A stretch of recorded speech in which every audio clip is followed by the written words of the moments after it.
What's up, design family, and welcome back to another episode of Fittdesign TV. So glad to have you back on the channel. On today's episode, we have a little bit of a vocabulary lesson for you guys. As a fashion designer working in the field over the last 4 years, I'll admit there have been times where there are certain key terms and vocabulary that I didn't know, and I felt embarrassed for not knowing, especially when communicating with clients and manufacturers alike. And there's no shame in that. Over the last 4 years, I've gained a lot of vocabulary and knowledge that I definitely want to share with you today. So on today's episode, we're going to be going through my key fashion need to know terms so that no matter who you're dealing with, you always look and feel like a pro. Hey guys, and welcome to Fittdesign TV. So glad to have you here. On this channel, we discuss all things sports fashion, graphic design, manufacturing, and technology. We'll discuss key topics, answer pressing questions, and provide actionable steps on starting your own product line. If you're interested in any of the above topics, stick around. You're in for a good one.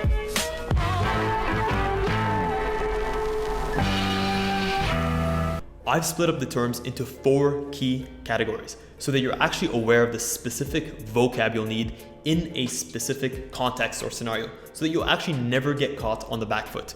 And the first one is going to be business or enterprise. And we're going to start off with number 1, which is B2B. B2B essentially means business to business. This is any entity that is providing a product or a service that is specifically catered and wants to sell and is actually selling this product or service directly to another business. A very clear example is a company like mine, Fittdesign. This is a digital fashion design agency where we work with brands from all over the world to design, develop, and produce their apparel for them. So this is definitely a clear example of a B2B business, a business selling to another business. Number 2, we have B2C. This means business to customer. And unlike a business to business, this is an entity that is directly selling to the customer. A great example of this is a company like Nike, where it's selling its apparel and its products directly to the customers, either via its flagship store, a boutique, another retailer, or its online store. The second category has to do with retail operation. And the first term you guys will definitely come across is UPT. This abbreviates to unit per transaction. This is a measure of the average quantity of units sold per any one single transaction. And it's quite important because it has a lot to do with how many units and the total volume of units moving in any specific brand's portfolio and their product range. Number 2 is going to be VPT. Again, this is a financial measure, and what it translates to is the value per transaction. Unlike UPT, where we're trying to see the quantity sold per transaction, here we actually want to know the fiscal value of any one single transaction. Number 3 is POS, or point of sale. This is the time and place where a transaction is actually completed. So let's take the specific example of an in-store purchase. The POS would be at the front checkout counter once a client has all of their products and they're checking out and paying for them. Whereas in an online store scenario, this is typically on the checkout page where the basket or the digital basket is being checked out. A customer has provided their payment info, whether it's PayPal, credit card, Apple Pay, and is actually checking out those items. The third category is quite a vast one, but we'll go through it quite quickly. And these are some of the terms that slip me up every now and then. And the first one is going to be PU. PU stands for polyurethane. Polyurethane, all you need to know about it is it's a synthetic material that is sourced from plastics and is usually used in the fashion industry as an alternative to leather. So this is the main component of synthetic leather. Number 2 is ELS, or otherwise abbreviated to extra long staple. This is typically used when you're describing the quality of the material.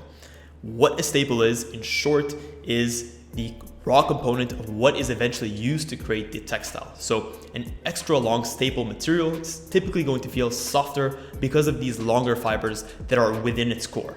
a very popular material or a very popular type of fabric that we typically describe with ELS is something like cotton. And a good example of an ELS cotton is Pima cotton, because there's a certain threshold or a minimum amount for the length of the staples that are used that would provide a Pima cotton fabric. The fourth and final category we'll be describing on today's episode is going to be that of marketing. And the first terminology that you may or may not have come across, you probably will have, is OOTD, especially if you've been anywhere near YouTube, TikTok, Instagram in the last 5 years. What this means is outfit of the day. This is a very popular term that's used by fashion influencers when they're showcasing their daily fits and probably promoting the brands that make up that fit. Number 2 is going to be BNIB. And essentially what this stands for is brand new in box. A very popular term for selling on second-party platforms, for selling used goods that may actually not necessarily be used. A good example of this is a website like Poshmark. Typically, what this is used to indicate is a product that is actually brand new, but maybe missing its tags and or receipts. Number 3 is going to be BNWT, which essentially stands for brand new with tags. This is a step above the BNIB status and is usually used to describe a product that is still brand new in all of its packaging and retains all of its original tags attached to them without them ever having been detached and reattached. Usually, again, this is an indicator of a better quality or more of a sure thing than a BNIB product. Well, that is a wrap on this episode, guys. Hopefully you've enjoyed it and have learned a thing or two about the necessary vocab, and maybe you feel that much more like a pro. You can go out today, communicate, suppliers, friends, whoever it is, impress them with your newfound knowledge. If you guys want to see us do another episode like this, I have 4 other key categories that I didn't really mention in this episode. I think you guys will also enjoy it, so smash a massive thumbs up. Let me know in the comments below if you want to see me do another episode where I'll go through some other vocab. Guys, as always, thank you so much for tuning in to this episode of Fittdesign TV. Until next week's episode,